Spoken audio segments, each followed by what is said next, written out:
Buying chips now. We make homemade potato chips, 100% chip, 0 air. Peel your potato. Mandolin. Pat dry. Salt Bay action. Chop masala. Listen to the crunch. Okay guys, we're making fruit salsa today. First, peel and dice 2 kiwi. Then peel and dice 2 apples. Next, dice 8 ounces of strawberries. We poured all the fruit into one bowl, and now we're gonna add 8 ounces of raspberries. Now, 3 tablespoons of any fruit preserves you like. I prefer strawberry. 2 tablespoons of white sugar and 1 tablespoon of brown sugar. Now stir everything together and then cover it and put in the refrigerator for 15 minutes.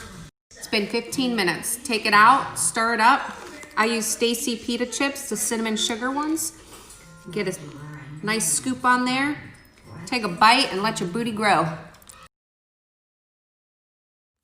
Garlic parm crispy green beans are a family favorite side dish in our house. You're going to take a half a cup of avocado or olive oil, a quarter cup of lemon juice, tablespoon of garlic powder, and a tablespoon of sea salt. Mix all of that together and cover your green beans. Make sure they're nice and coated, and then sprinkle generously with Parmesan cheese. Once you have those covered, you're going to pop them in the oven, 375, until the green beans are your desired consistency, and then place under the broiler for 1 to 3 minutes. Here's how to make delicious crunchy roast potatoes at home. Peel and chop your potatoes and bring them to a boil in a pot of salted water. Parboil them for 12 to 15 minutes until they are soft around the edges. Strain the potatoes and place them back into the same pot you used to rough them up like this. Then place them on a cooling rack to cool down. Repeat this until all potatoes are roughed up to give them a crunchy edge. At this point, you can either put them in the fridge or leave them out on the bench until you're ready to cook. It's important to let them dry out. Cover the bottom of a baking tray with oil and put in the oven at 220 degrees until it starts to smoke. You can then place your potatoes in the oil and turn them to make sure that every potato is coated with oil. Bake them in the oven for about an hour and 10 minutes, turning every 15 minutes to achieve desired crunchiness. Today we're making the perfect steak sandwich. Let's go.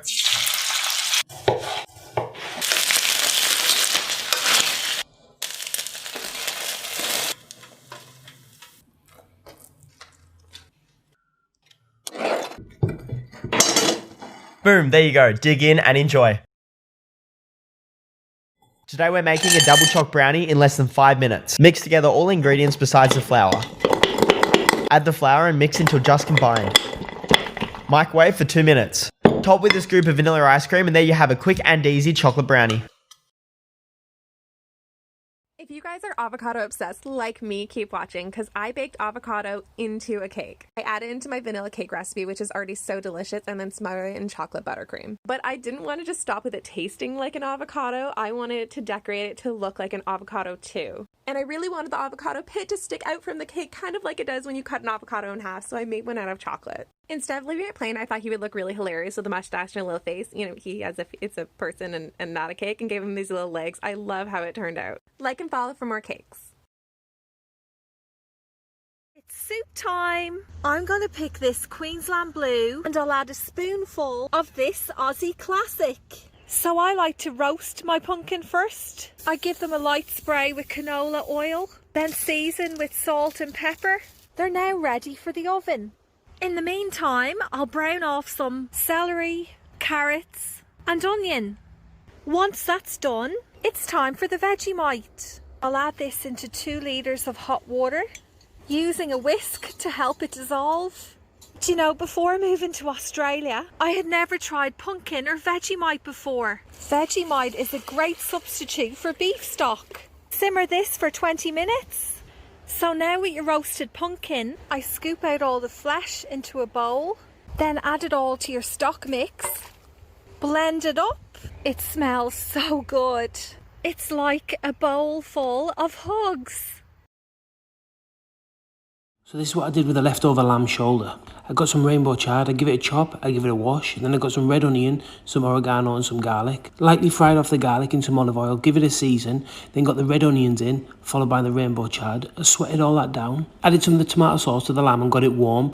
As soon as the chard was ready, I put that with the lamb and added some feta, well, seasoned it and then added some feta, followed by the chopped oregano and a handful of chopped olives. Okay, we're making lamb pie but using phyllo pastry. So just put one sheet out, butter it, add another sheet, butter that one, add another sheet, butter that one, and I do that 4 times. Then you're going to need a mould, so I'm using a cast iron pan. Then fill it up like this, so nice and full, and then fold the pastry over like a little triangles, butter it so it sticks. Simple as that, get it in, then we're going to lightly fry it, shallow fry it, quite a bit of oil, don't go crazy. Give it a turn, put it on a baking tray, give it a bake.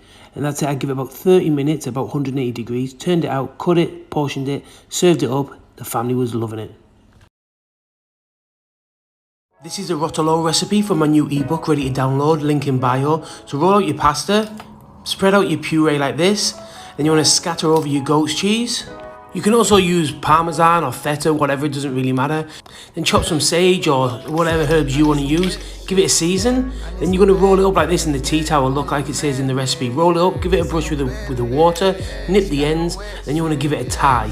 Put a few strings along it just to keep it secure, then just poach it in the liquid like this. If it doesn't fit, don't worry, just bend it around. We're not trying to win any awards, are we? And then just slice it, plate it up on a bowl. Beurre noisette, the recipe is also in the book. Some spinach and burnt tomato. Hope you enjoy. Peanut butter bananas and brown sugar on toast. First, wash your hands and wash them up good. We are going to take all of these lovely ingredients and turn them into something yummy. Look at that bread. Peekaboo! And now we're going to throw them in the toaster, and then we are going to peel up that banana and chop it up. Voila! Just like that. Pop down our toast and wait for it to get all crispy. Oh, ouch! It is definitely hot. I'm going to take those and put those on our plate and then dive into that yummy peanut butter. I'm just fooling. I didn't lick it. I almost licked it, but I didn't. Throw on the peanut butter onto the bread, add on to our brown sugar onto the top, and then our lovely little bananas. And you can stack them any way you want. After it's all done, look how awesome that looks, and it goes off to Wyatt for breakfast. 1 cup of brown sugar, 1 cup of peanut butter, 1 large egg, 1 teaspoon of baking soda, half a cup of chocolate chips. Mix it all together. Divide into 12 and place on a prepared baking sheet at 350 for 8 to 10 minutes. Boom.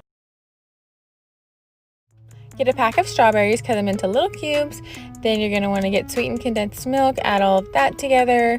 Then half of a lemon, squeeze it into a 1/4 cup and add that in. And next you're going to want to get your Cool Whip, cut it in half, put half in the mixture, save the other half for later. Get a whisk it all together. Get a loaf bread pan, cover that in tin foil, and then add your mixture over the top. Then melt a little bit of butter, get 8 Oreos, crush them, add your butter, and then you're going to want to shake it all up together, mix that in, and then add your Oreos on the top so that it's like a little topping of Oreos. And then what you're going to want to do is get some more tin foil and put it over the top, and then let it sit for at least 6 hours in the freezer. When it's done, take it out, flip it over, take the pan off, take the foil off, get the other half of that Cool Whip that you saved, ice the top and the sides of the whole cake, and then cut it, get a slice, and enjoy. You can do better. We're making a potato galette. It's French. Peel 1 large potato. Cheesecloth. Grate. Twist and ring. Wring out the excess moisture. Heat 8-inch skillet, medium-low heat. Add 2 to 3 tablespoons canola oil, peanut oil, or leftover bacon fat. Add half of the potato. Freshly grated Parmigiano Reggiano. Remaining potato on top. Salt. Cook 5 to 6 minutes until golden on the bottom. Turn up the heat to medium to make sure it's nice and golden. 1 to 2 minutes. See how it's nicely golden around the edges? It's time to flip. Flip. Add a little more oil so it doesn't burn. Cook medium-low heat 5 to 6 more minutes. Salt, pepper, parsley, Parmigiano Reggiano, dill. Oh yeah.